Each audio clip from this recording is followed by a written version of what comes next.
이 미가 선지자의 배경에 대해서 제가 몇 번을 얘기 드렸는데, 미가 선지자는 남유다의 그 뒷부분에 있는 후대 왕들, 요담과 아하스와 히스기야 시대의 남쪽 유다에서 활동했던 선지자입니다. 이 사람이 유명하지 않은 그런 시골 출신이라서 했던 일이 벌거벗고 애곡하고 애통했다라는 그 구절을 제가 여러 번 말씀드렸는데, 그렇게 하나님의 말씀이 한마디라도 이 사람들에게 들려주게 하기 위해서 이 사람은 참 많은 노력을 해야만 했습니다. 우리가 읽은 미가 3장은 특별히 그 히스기야 왕이 다스리던 시대를 배경으로 하고 있습니다. 히스기야에 대한 기억이 있으십니까? 히스기야. 성경의 열왕기하 그리고 역대하에 보면 히스기야에 대한 이야기가 나오는데, 히스기야 왕은 이렇게 왕들을 평가를 해옵니다. 이 역대 상하를 쓴 역대기 기자하고 열왕기 상하를 쓴 기자가 이렇게 이 사람은 좋은 왕이다, 이 사람은 나쁜 왕이다 평가를 하는데, 히스기야 왕은 선한 왕이라고 평가를 하고 있습니다. 열왕기하 18장은 히스기야의 통치를 이렇게 평가하는데, 히스기야가 이스라엘 하나님 여호와를 의지하였는데 유다 여러 왕 중에 그러한 자가 없었으니 곧 그가 여호와께 연합하여 그에게서 떠나지 아니하고 여호와께서 모세에게 명령하신 계명을 지켰더라, 이렇게 말하고 있습니다. 그러니까 이 사람이 좋은 왕이라는 얘기예요, 나쁜 왕이라는 얘기예요? 좋은데 참 좋은 왕이라는 거죠. 순위를 매기면 몇 번째 되지 않을 만큼 그 하나님을 잘 따랐던 왕이다, 이렇게 평가를 하고 있습니다.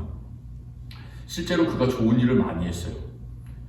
열왕기 하에 있는 이야기하고 역대 하에 있는 얘기하고 여러 가지 사건들이 겹쳐지는 부분도 있고 약간 이제 틀린 부분들도 있는데, 역대 하에 보면 이제 히스기야가 왕이 된 나이가 되게 젊은 나이에 왕이 됐습니다. 25살에 왕이 돼서 29년간을 예루살렘에서 다스렸다고 이렇게 나오는데요.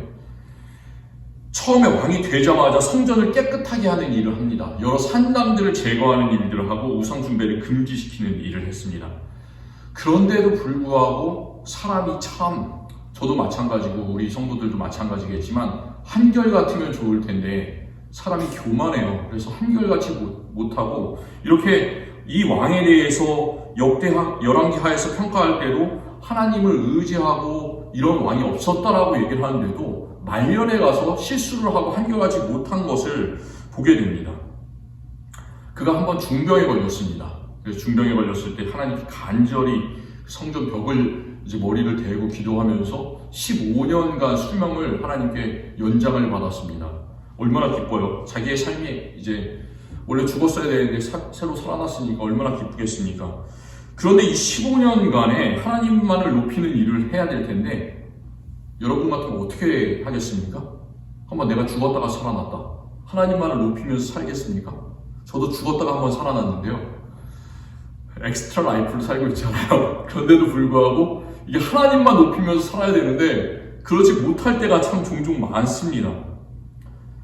이 15년이 삶이 늘어났으면 하나님만 섬기고 예배하는데 온 신경을 써야 될 것 같은데 그러지 못하고, 역대하 32장에서는 그의 마음이 한결같이 못했다라고 평가를 하고 있습니다. 히스기야가 마음이 교만하여 그 받은 은혜를 보답하지 아니함으로 진노가 그와 유다와 예루살렘에 내리게 되었더니, 이렇게 말하고 있습니다. 히스기야가 마음이 교만했다는데 어떻게 마음이 교만했냐? 그 마음이 교만한 게 바깥에 보여지는 그런 모습으로 나타납니다. 어떻게 보여줄까요? 어떻게 자기가 교만한 것을 세상에 보여줄까요? 주로 이런 일을 했습니다. 말년에 세상의 부귀영화를 추구했어요. 항상 인간에게는 돈이 문제예요. 그렇죠? 나라를 강대하게 하는데 온갖 신경을 썼습니다. 부귀하게 하고. 그래서 금과 은과 보석이 그 나라에 넘쳐났는데 어떻게 하면 이 금과 은과 보석들, 돈을 쌓을 창고를 만들까? 그래서 그 금은 보석, 방패를 넣기 위한 큰 창고를 만들었습니다. 그리고 또 곡식들도 많았습니다. 포도주도 많았어요. 즐기는 거죠. 그러니까 이 즐기기 위한 곡식과 포도주를 위한 또 큰 창고를 또 만들었습니다. 또 먹을 게 또 양과 소도 있겠죠. 이 동물들을 기르기 위한 그 외양간, 그리고 외양간으로도 부족해가지고 이 동물들을 특별하게 기르는 그 성읍을 만들었어요. 야, 그러니까 이 창고도 만들고 이런 뭐 성읍도 만들고 외양간도 만들고 전부 다 자기 나라를 위해서 한 건 좋겠죠. 그런데 자기 자신의 그 부귀영화를 위해서 이런 일들을 했습니다. 그리고 이 대통령이나 왕들이 잘 하는 게 있어요. 아주 훌륭한 왕이다, 훌륭한 대통령이다, 이런 것들을 평가받기 위해서는 한 가지 이 왕들이 하는 일들이 있는데, 대규모 토목공사를 했습니다. 피라미드 대규모 토목공사잖아요. 얼마나, 그런데 이게 장단점이 있겠죠. 어떤 이 히스기야가 토목공사를 했냐면, 그 근처에 기온이라는 샘이 있었는데 기온의 윗샘물을 막아서 그것을 예루살렘의 서쪽으로 싹 끌어들였습니다.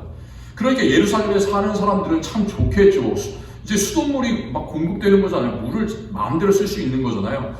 좋습니다. 그런데 한번 생각해 보시기 바랍니다. 그 원래 있던 샘물을, 그 경로를 돌려가지고 예루살렘 서쪽으로 끌어들이기 위해서 얼마나 많은 노력을 해야 됐겠습니까? 요즘에도 그런 토목공사를 하고 치수공사를 하는 게 쉽지가 않잖아요. 그런데 3000년 전에 이런 일을 했다고 한번 생각해 보시기를 바랍니다. 얼마나 많은 사람이 그 일을 하다가 죽었겠습니까? 다쳤겠습니까? 얼마나 큰 부역을 사람들이 해야만 했었을까요? 그러니까 사람들의 고열을 쥐어짜는 그런 일들을, 앞에서는 선한 왕이고 훌륭한 왕이라고 하지만 뒤에서는 이런 일들이 일어나고 있었다라는 거예요.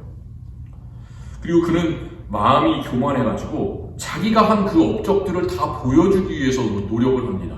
그 당시에 이제 북이스라엘은 이미 아수르에게 멸망을 했고요. 그 아수르 강대국 말고도 새롭게 일어나고 있는 바벨론이라는 또 다른 신흥 강대국이 있었습니다. 하루는 그 바벨론 왕의 명령을 받아서 그 바벨론 왕의 방백들이 예루살렘으로 찾아옵니다. 그래서 히스기야를 만나는데 히스기야가 마음에 교만한 마음이 들었어요. 그래서 그냥 자기네 나라 거를 다 보여주면 안 되잖아요. 자기의 그 전쟁의 빌미를 제공해주고 그런 건데, 지금까지 했던 모든 토목공사들, 그리고 창고들, 왕궁들, 이런 거를 다 보여줬습니다. 그 일 때문에 하나님께서는 그 일을 참 싫어하셨습니다. 그리고 몇 세대가 지난 다음에, 히스기야 다음에 왕이 므낫세, 그 다음에 왕이 요시야, 그 다음에 여호와김, 시드기야, 약 100년이 조금 넘는 그런 기간인데, 시드기야 왕 때에 가서 결국 바벨론에게 멸망을 당하게 되는 일이 일어나고, 또 백성들이 모두 다 바벨론의 포로로 끌려가게 됩니다. 이 미가 3장은 그런 배경을 담고 있습니다. 겉으로는 참 평안한 시대인 것 같지만, 왕이 강성하고 나라가 잘 되는 시대인 것 같지만, 속으로는 복잡한 그런 외교 관계가 있고, 정치, 군사, 종교 지도자들이 자기의 이속만을 챙기면서 돈을 벌려고 하는 그런 모습들을 비판하고 있습니다. 그러면서 마지막 오늘 우리가 읽은 말씀 12절에서는 결국 이렇게 하면 너네가 이렇게 하면 예루살렘이 파괴될 거예요, 이런 무서운 말씀을 하는데, 이러므로 너희로 말미암아 시온은 갈아엎은 밭이 되고 예루살렘은 무더기가 되고 성전에서는 수풀의 높은 곳이 되리라. 나라가 망한다는 얘기잖아요. 그런 얘기를 하고 있습니다. 다행히도 이 히스기야 왕이 좋은 왕이라는 것은, 다윗 왕이 좋은 왕이라는 게 왜 좋은 왕이었을까요? 누구나 실수를 하지만 밧세바를 범했을 때 그때 자기의 잘못을 뉘우치고 하나님께로 다시 돌아가지 않습니까? 다윗 왕 같은 경우에 이 히스기야 왕도 하나님의 선지자 미가의 말씀을 듣습니다. 잘못된 왕은 듣지 않고 그냥 죽여버리고 이렇게 하는데, 이 히스기야 왕은 그 예언의 말씀을 듣습니다. 유다가 멸망할 때, 시드기야 왕 때 그 활동했던 예레미야 선지자가 있었습니다. 예레미야 선지자가 얼마나 많은 고통을 당했어요. 세상의 모든 사람들이 다, 지도자들뿐만 아니라 백성들까지 이 예레미야 선지자를 죽이기 위해서 구덩이에 가두기도 하고, 또 왕궁에 있는 그런 감옥에 끌고 가기도 하고, 별일을 다 합니다. 그런데 끊이지 않고 하나님의 멸망의 말씀들을 이 예레미야 선지자는 이 유다 말년에 하고 있습니다. 사람들은 싫어하지만 계속해서 예레미야 선지자가 소리쳤습니다. 그러니까 높은 사람들이 와가지고 이 사람을 죽이려고 하는데, 그때 이 예레미야 시대에 그 지방의 장로 몇 사람이 와서 이런 말씀을 하고 있습니다. 장로들이 그 똑똑한 사람들이잖아요. 그 옛날에 있었던 그 역사를 다 아는 사람이잖아요. 그러면서 미가 선지자, 그 히스기야 때 일어났던 그 미가 선지자의 말씀을 생각하면서 이런 말을 하고 있어요. 그 왕과 그 시드기야 왕과 그 당시에 있던 높은 사람들에게 한번 잘 들어보시기를 바랍니다. 이게 장로들의 말이에요. 유다의 왕 히스기야 시대에 모레셋 사람 미가가 유다의 모든 백성에게 예언하여 이르기를 만군의 여호와께서 이와 같이 말씀하셨느니라. 시온은 밭같이 경작지가 될 것이며 예루살렘은 돌무더기가 되며 이 성전에 사는 산당의 숲과 같이 되리라 하였으나 유다의 왕 히스기야가 모든 유다가 그를 죽였느냐. 히스기야가 여호와를 두려워하여 여호와께 간구하며 여호와께서 그들에게 선언한 재앙에 대하여 뜻을 돌이키지 아니하셨느냐. 우리가 이같이 하면 우리의 생명을 스스로 심히 해롭게 하는 것이니라. 이렇게 말하고 있습니다. 이 장로들이 경고하는 건 뭐냐면 그 시드기야 당시에 예레미야 선지자를 죽이려고 하는데 선지자를 잡아 죽이면 안 된다는 얘기예요. 예전에 히스기야 왕 때 미가 선지자의 선포를 히스기야 왕이 듣고 돌이켰던 것처럼 우리도 선지자의 말을 들어야 되는 것이 맞다라고 이야기를 하고 있습니다. 그때 장로들이 인용했던 그 구절, 100년 후에 인용했던 그 구절이 뭐냐면 우리가 오늘 읽은 미가 3장 12절 말씀이에요. 그러니까 미가 선지자가 옷을 벗고 망나니처럼 애곡하고 애통하면서 들깨같이 타조같이 외치는 그 소리가 결국 이 왕, 선한 왕 히스기야에게 들렸다라는 겁니다. 왕은 회개했는데도 불구하고 그 왕 주변에 있는 많은 지도자들은 계속해서 그런 악행을 거듭합니다. 그래서 이 미가 3장은 어떤 세상의 악행이 벌어지고 있는가, 그리고 특별히 지도자들이 얼마나 잘못하고 있는가를 세 부분으로 나눠서 설명을 하고 있습니다. 우리가 이 세 부분을 1절부터 4절까지, 그리고 5절부터 8절까지, 9절부터 14절, 12절까지 이렇게 나눠볼 수가 있는데요. 첫 번째 우리가 읽은 1절부터 4절까지에서는 그 통치자들이, 특별히 정치 지도자들이 어떻게 백성들을 수탈하고 있는지, 얼마나 가난한 사람들의 것을 다 뺏어 먹는지를 그리고 있습니다. 그리고 마지막 9절부터 12절까지도 그 모습을 다시 한번 구체적으로 또 그리고 있어요. 그러면서 이 지도자들, 너희가 종교 지도자들, 정치 지도자들, 사회 지도자들이 그렇게 행하면 우리가 12절 말씀을 참 강조했는데 나라가 망할 것이다. 이런 무서운 멸망의 예언을 하고 있습니다. 그리고 가운데 있는 5절부터 8절까지는 특별히 종교 지도자들에게 그 당시에 하나님의 말씀이다라고 외쳤던 선지자들, 이 사람이 선지자들은 선지자들인데 거짓 선지자들이었어요. 하나님의 이름을 빙자해서 자신들의 이익을 취하는 그런 거짓 선지자들의 모습을 그리고 있습니다.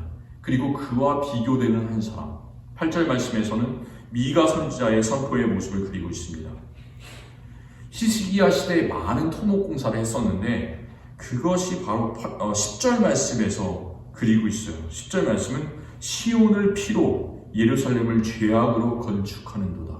예루살렘을 막 짓고 있는데 물도 끌어들이고 건축, 창고도 짓고 이런 일을 하고 있는데 그것이 어디서 나왔다는 얘기입니까? 피에서 나왔다는 얘기예요. 피에서. 사람의 피로 그것을 건축했다. 얼마나 많은 사람들이 죽었냐, 얼마나 많은 사람이 다쳤냐, 그것을 보여주고 있습니다. 그 당시에 참 자신의 이득을 챙기려는 지도자들이 얼마나 많았는지 모르겠어요. 그 살람들의 모든 것들, 자기가 가지려고 하는 모든 것의 핵심은 뭐였냐면 돈이었어요. 돈. 우리 시대에도 사람들이 살아가는 이유가 돈이잖아요. 돈을 벌기 위해서 살아가잖아요. 그런데 돈은 우리의 목적이 아니에요. 우리가 우리의 삶의 목적이 돈이 되는 순간 우리는 그냥 한마디로 12절처럼 망합니다. 그렇게 되는 거예요. 이런 유명한 말이 있습니다. 힘이 없는 정의는 무기력하고 정의가 없는 힘은 폭군적이다. 참 멋있는 말이에요. 따라서 정의와 힘은 반드시 연결되어야 한다.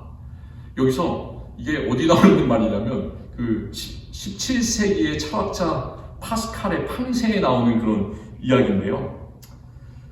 힘과 정의가 같이 있어야 된다는 그런 말이잖아요. 힘과 정의는 항상 같이 붙어 있어야 된다. 그런데 정말 그래요. 이 당시의 지도자들은 어떻게 했냐면 힘만 가지고 있었어요. 힘만. 내 힘만을 드러내려고 하고 정의는 전혀 보여주지 않았습니다. 힘만 있는 사람은 어떻게 됩니까? 힘이 없는 정의는 무기력하고 정의가 없는 힘은 폭군적이다. 이 사람은 정의가 없기 때문에 폭군이 되는 거예요. 왕이라든지 선지자라든지 전부 다 제사장이라든지 자기의 배만 채우고 폭군처럼 가난한 사람들, 자기보다 밑에 있는 사람들을 부려먹으려고만 하는 그런 사람들이었다라고 이 미가 선지자는 비판을 하고 있습니다.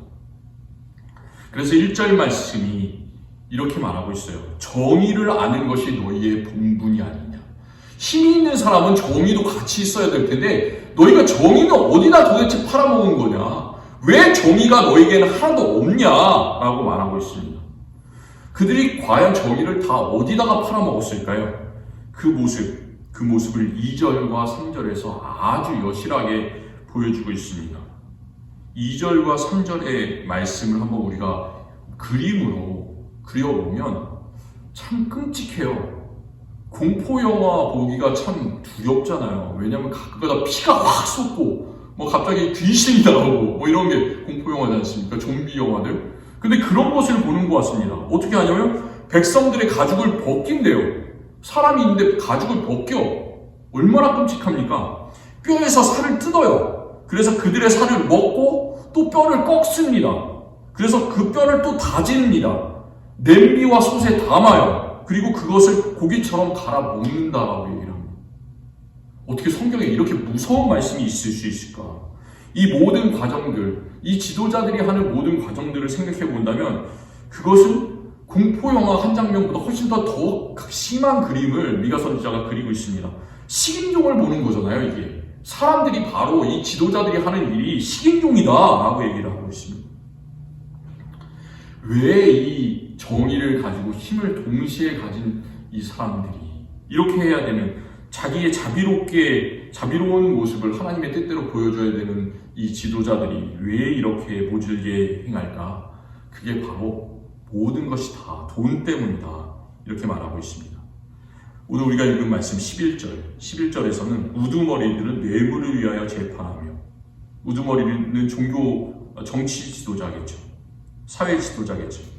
그리고 제사장은 삭스를 위하여 교훈하며, 하나님께 예배를 드려야 되는 그 제사장, 삭스를 위하여 돈을 벌기 위해서 말씀을 전하고, 선지자는 돈을 위해서 점을 친다.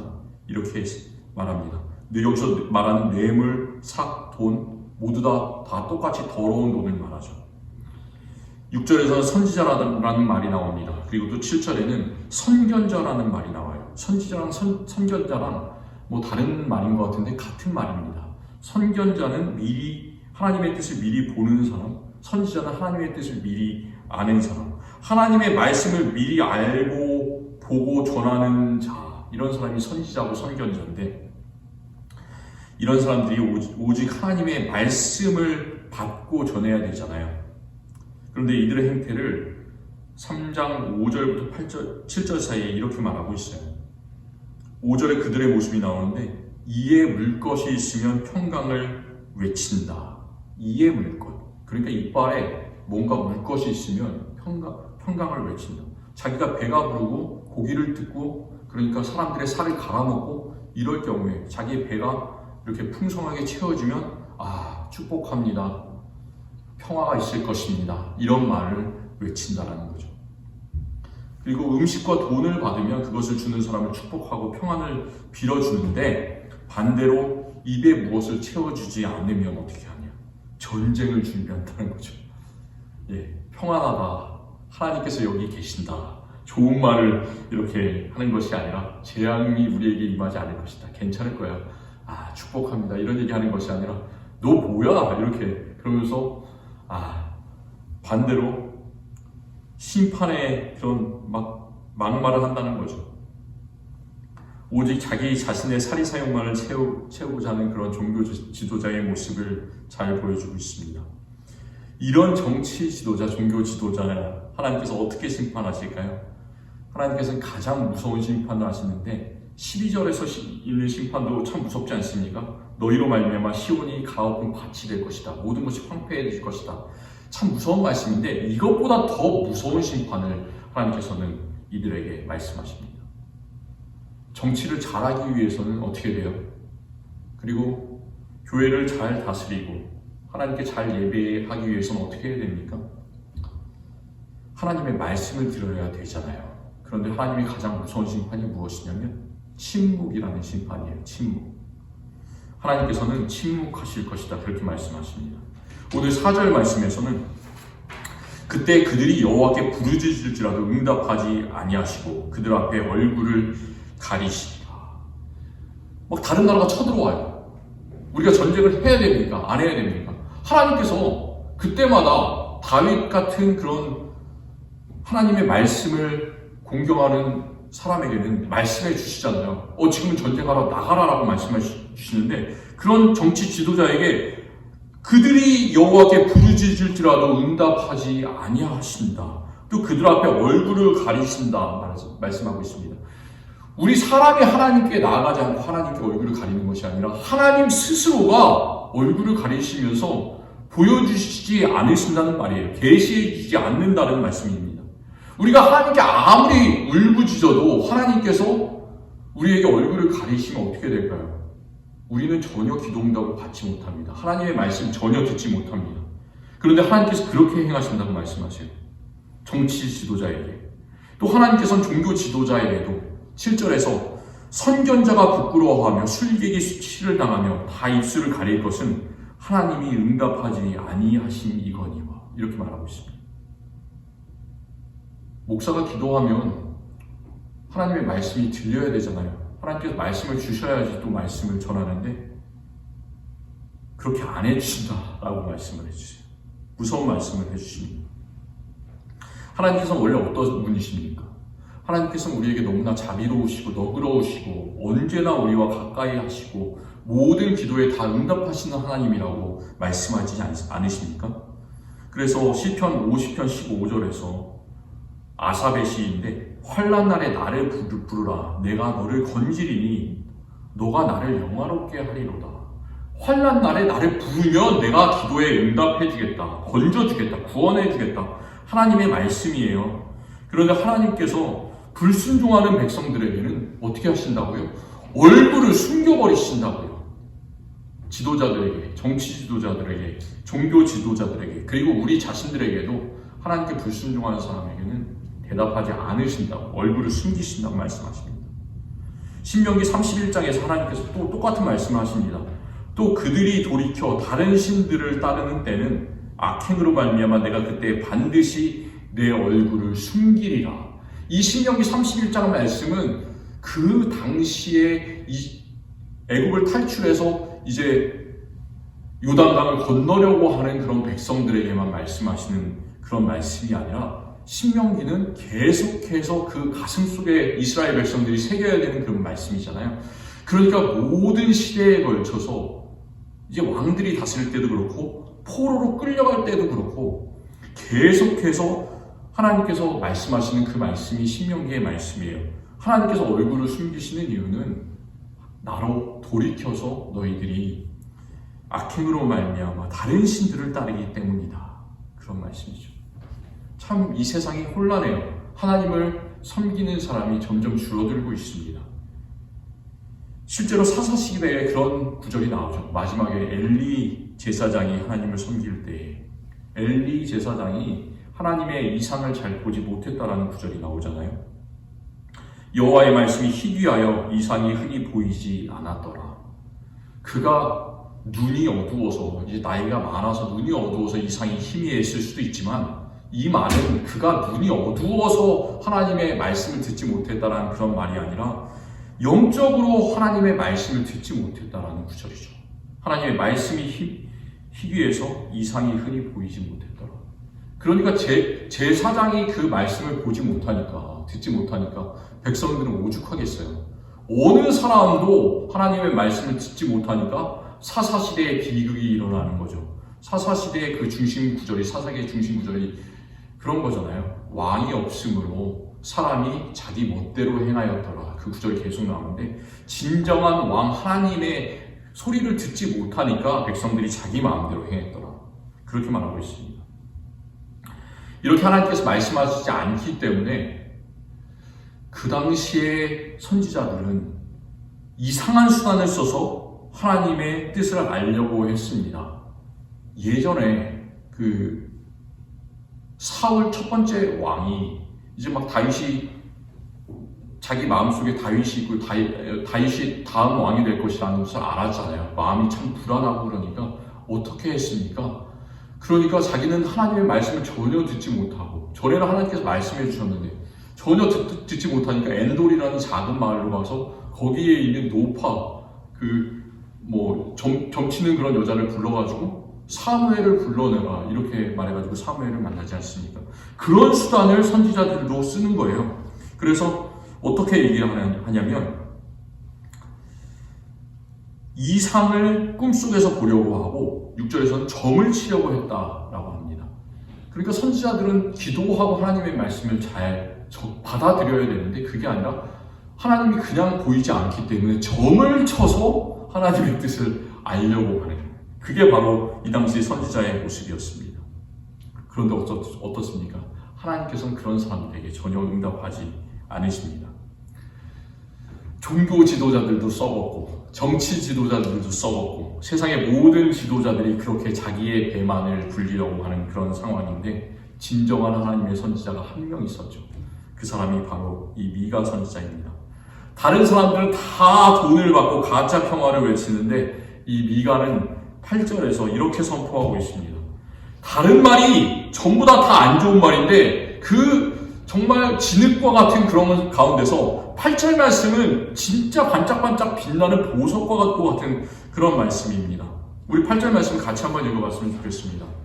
오직 나는 여호와의 영으로 말미암아 능력과 정의와 용기로 충만해져서 야곱의 허물과 이스라엘의 죄를 그들에게 보이리라. 이 구절을 편하게 할 수 있었을까요? 지도자들이 이 말을 듣는다면 미가를 죽이려고 하겠죠. 야곱의 허물과 이스라엘의 죄를 그 사람들에게 보이려고 한다는데 누가 좋아하겠습니까? 그런데도 불구하고 이 사람이 할 수 있는 그것은 무엇 때문이냐? 내 안에는 여호와의 영이 살아계시기 때문이다. 성령의 사람이기 때문에 나는 능력과 정의와 용기로 충만하다. 나는 다른 어떤 상황에도 개의치 않는다라고 자기 스스로 자신감 있게 선포를 할 수 있습니다. 그런 저와 여러분이 됐으면 참 좋겠습니다. 우리가 세상이 두려워요. 다수결을 따릅니다. 다른 사람들이 이렇게 가자 그러면 이렇게 가야 되는 것 같아요. 그 사람들이 더 큰 힘이 있기 때문에. 우리 이 8절 말씀을 읽으면 갈멜산에서 850명의 바알 선지자 그리고 아세라 선지자와 싸웠던 이 엘리야가 생각이 나지 않습니까? 엘리야가 다수결을 따랐습니까? 그렇지 않잖아요. 그 당시에 아합 왕도 이 850명 많은 선지자들을 데리고 있는 바알 신을 섬기는데 많은 세상의 모든 백성들이 그를 따르는데 이 엘리야는 이렇게 말하죠. 그 앞에서 이런 얘기를 하고 있습니다. 너희가 어느 때까지 둘 사이에서 머뭇하려느냐? 여호와가 만일 하나님이면 그를 따르고 바알이 만일 하나님이면 그를 따를지니라. 이 말이 무슨 말이에요? 나 생명 내놓겠다는 뜻 아닙니까? 나 죽여라라는 그런 말이에요. 그런 말을 이 엘리야 선지자도 그리고 미가 선지자도 생명을 개의치 않고 이렇게 하고 있습니다. 이 미가나 엘리야의 외침은 그들이 활동했던 당시에 남유다의 히스기야 왕 때나 북이스라엘의 아합 왕 시절에 국한되지가 않습니다. 그들이 하나님의 말씀이 희미해진 그때에 선포를 했는데 하나님의 말씀이 희미해진 모든 시대에 적용될 수 있는 말씀이 이 사람들의 말씀입니다. 저는 이 미가 3장을 읽으면서 제 자신을 많이 되돌아보게 되었습니다. 과연 내가 어떤 목사인가 그런 생각이 들었어요. 나는 여기서 말하는 이런 이에 물 것이 있으면 평강을 외치는 사람인가? 이에 무엇을 채워주지 아니하면 전쟁을 준비하는 그런 종교 지도자인가? 나는 그런 목사인가? 나는 삭스를 위하여 교훈하고 돈을 위해서 점을 치는 목사인가? 아니면 나는 하나님의 영으로 말미암아 능력과 정의와 용기로 충만해져서 하나님의 진정한 말씀을 항상 선포하려고 하는 사람인가? 돌아봤습니다. 저를 위해서 기도해 주셨으면 좋겠습니다. 제가 세상의 무욕에 굴하지 않고 하나님의 진리를 언제나 선포하는 사람이 될 수 있도록 우리 성도님께서 기도해 주시기를 바랍니다. 그리고 또 세상의 모든 지도자들이 많이 있어요. 종교 지도자들, 그리고 정치 지도자들, 그 사람들이 하나님의 정의와 또 힘을 동시에 간직하고 통치할 수 있도록 그들을 위해서도 기도해 주시기를 바랍니다. 그리고 우리 모두들 내 자신을 위해서도 기도했으면 좋겠습니다. 내가 미가 선지자처럼 하나님의 성령으로 충만해져서 능력과 정의와 용기를 가지고 하나님만을 위해서 살아가 또 이웃을 섬길 수 있는 그런 사람이 될 수 있었으면 참 좋겠습니다. 하나님 감사합니다. 이 미가 3장 참 무서운 말씀을 우리에게 해주셨습니다. 우리가 이 가운데서 마음의 찔림을 받게 하여 주옵소서. 회개하게 하여 주시옵소서. 세상을 향해서 내 자신의 이에 물 것을 추구하면서 살았다면 그것이 아니라 하나님의 말씀과 하나님의 영광을 위해서 살아갈 수 있는 우리가 되게 하여 주시옵소서. 예수 그리스도의 이름으로 기도드립니다. 아멘.